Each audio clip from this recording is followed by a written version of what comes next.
Hola, en este vídeo vamos a revisar cómo se aplica la intensidad de campo eléctrico y la fuerza eléctrica a la solución del problema. Las ideas claves que debemos de considerar en cada ejercicio es cómo son los vectores de la intensidad de campo eléctrico y la fuerza. Recordemos que de una carga positiva, las líneas de campo eléctrico son dibujadas como flechas saliendo de él. Y en una carga negativa, las líneas de campo son dibujadas como flechas que van hacia el centro, ¿no? Si tenemos una carga positiva frente a una carga negativa, la flecha inicia en la positiva y se proyecta hasta ingresar a la carga negativa. En cuanto a las fuerzas, tenemos que las fuerzas son de rechazo cuando las cargas son iguales y de atracción cuando las cargas son diferentes en cuanto al signo. Pero por el principio de acción y reacción, las fuerzas tienen distinta dirección, pero igual valor. Es decir, cuando las cargas se atraen o se rechazan, lo hacen con la misma magnitud de fuerza, pero direcciones opuestas. Veamos el siguiente ejemplo. Tenemos aquí un triángulo equilátero, donde están ubicadas tres cargas positivas en los vértices de este triángulo. Recordemos por matemática que un triángulo equilátero es aquel que tiene sus tres lados de la misma longitud. La pregunta es, ¿cuál de las flechas A, B, C o D muestra la dirección y sentido del campo eléctrico resultante con respecto al punto P? Para resolverlo hay que visualizarlo sin las flechas. Tenemos en el siguiente dibujo a las tres cargas que están posicionadas en el vértice y el punto P, que entendemos que está en el punto central del lado que une a la carga X con la carga Y. Recordemos que de las cargas positivas, las líneas de campos salen. Como tenemos tres cargas positivas, entonces cada carga va a tener su propio campo dibujado de la forma en que se muestra en el vídeo. Para poder analizar el campo resultante en el punto P, debo imaginar que en ese punto existe una carga de prueba pequeña y positiva.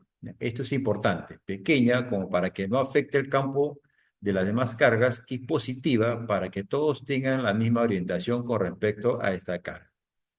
Veamos, ¿qué sucede con el campo eléctrico en el punto P con respecto a la carga X? Resulta que la carga de prueba en P soporta una intensidad de campo eléctrico en la dirección que muestra la intensidad de campo X. Como pueden ver ustedes, esta línea se proyecta de modo que en la carga X, perdón, en la carga P está pasando por este lado. De modo similar, con respecto al campo de la carga Y, el punto P soporta una carga, una intensidad de campo, como lo muestra el vector E sub Y. Si te puedes dar cuenta, estos dos vectores finalmente se van a anular porque tienen la misma magnitud, pero direcciones opuestas. Finalmente, comparado con la carga Z, la línea de campo va a pasar en esta dirección, ¿no? EZ es de menor longitud porque entendemos que esta distancia es mayor a la distancia que se encuentra con respecto a X y Y, la carga que está en P. Como ya mencionamos, E sub X y E sub Y se anulan y queda E sub Z. Por lo tanto, este vendría a ser el vector que representa al campo resultante. En este ejercicio se nos plantea también un triángulo equilátero, pero ahora el punto en cuestión está en el centro. Se muestran los signos de las cargas, el punto P equidista de los vértices del triángulo. ¿Cuál es la dirección del campo eléctrico resultante en el punto P? La idea es la misma, pero tengamos en cuenta que ahora la carga de los tres vértices no son de igual signo, son de igual valor, pero hay dos que son positivos y uno que es negativo. Procedemos de igual forma que el problema anterior. Dibujamos el triángulo con los vértices y las cargas que tenemos como condición del problema. Bien, recordamos lo mismo, que la línea de campo tienen una orientación que corresponde al signo. Si es positivo, las líneas del campo salen de la carga y si es negativo, las líneas del campo llegan a esa carga. X es positivo, Z es negativo y Y es positivo. Hacemos el ejercicio de colocar una carga imaginaria pequeña y positiva en el punto en cuestión, en este caso el punto P, y analizamos cómo es que el campo se va dibujando con respecto a cada carga en el punto P. Con respecto a la carga X, el campo tendría esta orientación. Con respecto a la carga Y, el campo en P tendría esta orientación, ¿no? Ahora, evidentemente, puedes darte cuenta que en este caso, el campo de Y y el campo de X no se van a anular. Finalmente, el campo con respecto a la carga Z que es negativa va a tener esta orientación, ¿no?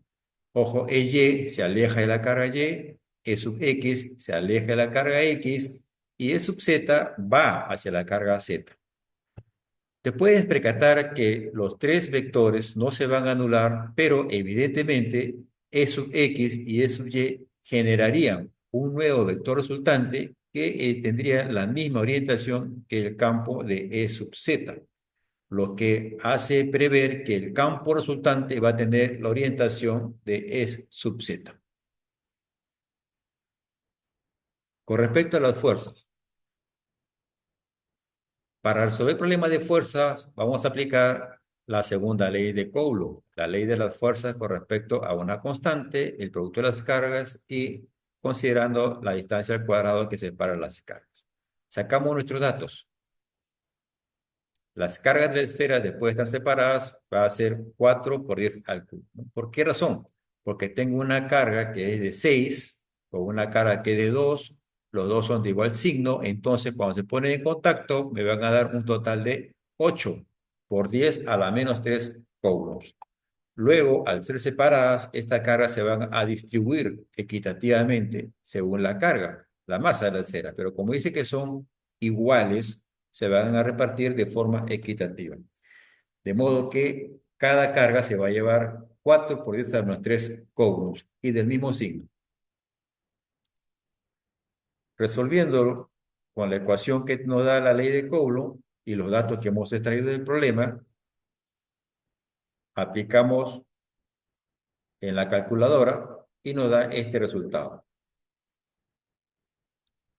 Lo escribimos en forma de notación científica y nos va a dar 4 por 10 a la menos 7 newtons. Aquí para calcular el valor de la fuerza. En el siguiente problema nos dice que dos cargas eléctricas puntuales e iguales, separadas 60 centímetros, interactúan entre sí con una fuerza de 0,4 newtons. ¿Cuál es el valor de cada una de las cargas?